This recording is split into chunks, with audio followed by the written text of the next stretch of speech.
Bonjour à tous. Nous allons commencer ce MOOC par un premier chapitre. Qu'est-ce qu'un score? L'objectif de ce chapitre est de vous présenter la nécessité des systèmes de scoring. Je vais également vous présenter les principes de construction d'un score, ainsi que les principes de mesure de performance d'un score.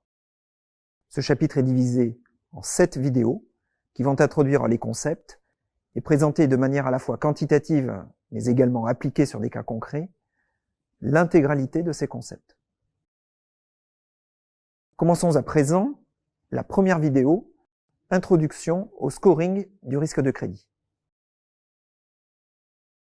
Tout d'abord, je veux rappeler le rôle des banques. Le rôle des banques est de collecter l'épargne et de financer l'économie. Elles mettent en relation des prêteurs d'une part, des emprunteurs d'autre part. Ces prêteurs et ces emprunteurs ne sont pas au même endroit. Ils n'opèrent pas forcément dans les mêmes devises.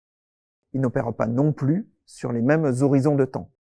La banque est là pour transformer l'argent à la fois dans l'espace et dans le temps. Alors quels sont les acteurs? Les acteurs, ce sont les particuliers comme vous et moi, les professionnels, les toutes petites entreprises, le plombier du coin, le médecin de quartier. Ce sont aussi les petites et moyennes entreprises, les PME. Ce sont également les grandes entreprises, les financements de projets, les projets d'infrastructure, d'énergie, de télécommunications, de transport de marchandises, etc., etc. Ce sont enfin les collectivités locales et territoriales, les États souverains et également les marchés financiers. Concernant les instruments, il y en a principalement de deux types. Il y a d'une part les obligations, qui sont des titres émis sur les marchés financiers. Une obligation est cotée sur une bourse et elle est échangeable. De l'autre côté, il y a le prêt. Le prêt qui est un accord bilatéral entre un prêteur et un emprunteur. Pour prêter à un client, une institution doit disposer d'un agrément qui est délivré par une banque centrale. Et donc le prêt, c'est le résultat de cet accord bilatéral entre une banque qui a un agrément et un emprunteur. Le prêt est souvent assorti de clauses particulières que nous appelons des covenants de garantie personnelle, par exemple la garantie des parents ou des collatéraux. Le collatéral est un actif qui peut être saisi et revendu par le prêteur. C'est le cas par exemple pour les prêts immobiliers, de la propriété qui est l'objet du financement.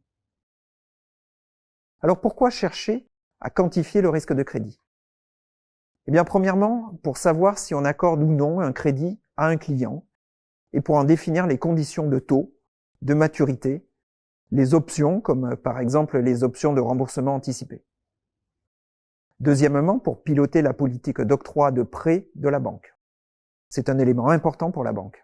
Les critères d'octroi de prêt sont déterminés en fonction du couple rendement-risque que la banque vise. Troisièmement, pour suivre les portefeuilles dans le temps, pour mesurer le risque sur un prêt ou sur un portefeuille de prêt. Quatrièmement, pour mesurer la consommation de fonds propres et les provisions. Vous savez peut-être que le montant de fonds propres des banques est régulé par la Banque centrale européenne et que les provisions sont mesurées par des modèles statistiques dans le cadre des normes dites IFRS 9. Enfin, quantifier le risque permet de prendre les bonnes actions en cas de dégradation du risque et de prendre les bonnes décisions. Alors, qu'est-ce qu'un événement de défaut? L'événement de défaut, c'est en effet ce qu'on cherche à mesurer dans l'évaluation du risque de crédit. L'événement de défaut survient lorsque l'emprunteur ne rembourse pas le crédit, soit en intégralité, soit dans les temps définis par le contrat de prêt. Le risque est donc évalué par rapport au risque de défaut et l'événement de défaut répond à une définition extrêmement précise qui est donnée par l'autorité bancaire européenne et qui est inscrite dans la réglementation prudentielle, réglementation dite BAL 3, des établissements de crédit. Il s'agit d'un document de plus de 150 pages qui décrit tous les détails définissant le défaut de crédit. Je vais ici limiter mon exposé aux 3 points principaux. Un client est dit en défaut lorsque, premièrement, il est en retard de paiement de 90 jours ou plus.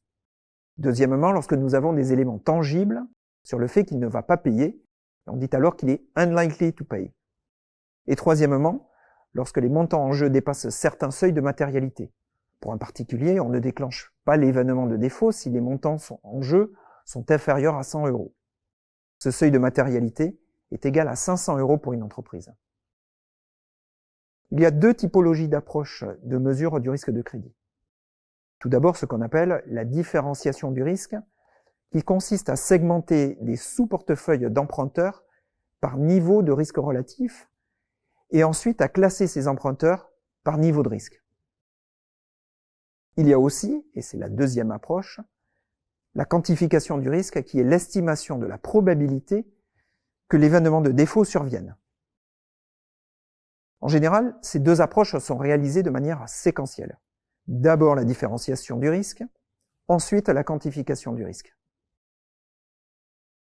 Le score est ce qui sert à la différenciation du risque. Outre le score de défaut, il y a des scores de fraude, de retard de paiement ou de tout autre type d'événement qui met la banque en risque sur le remboursement du prêt par rapport au terme du contrat. Il y a aussi des scores d'acceptation d'une offre de prêt, des scores sur le tirage du crédit lorsque celui-ci a été octroyé, des scores mesurant la possibilité qu'un client quitte la banque, ce qu'on appelle le crunch. Il y a donc une grande diversité de types de scores, et pas uniquement sur l'événement de défaut, mais également sur un certain nombre d'événements liés soit au crédit octroyé à un client, soit au client lui-même. Alors résumons-nous. Le scoring crédit permet de classer les emprunteurs selon leur niveau de risque, et je dirais même leur niveau de risque relatif. Le score de défaut représente la possibilité que l'emprunteur ne rembourse pas ses dettes en intégralité ou dans les délais définis dans le contrat de prêt. Enfin, l'utilisation des scores est très diverse, à la fois pour l'octroi de crédit, la mesure et le suivi des risques des prêts des portefeuilles, la gestion du risque de crédit, la gestion de la clientèle.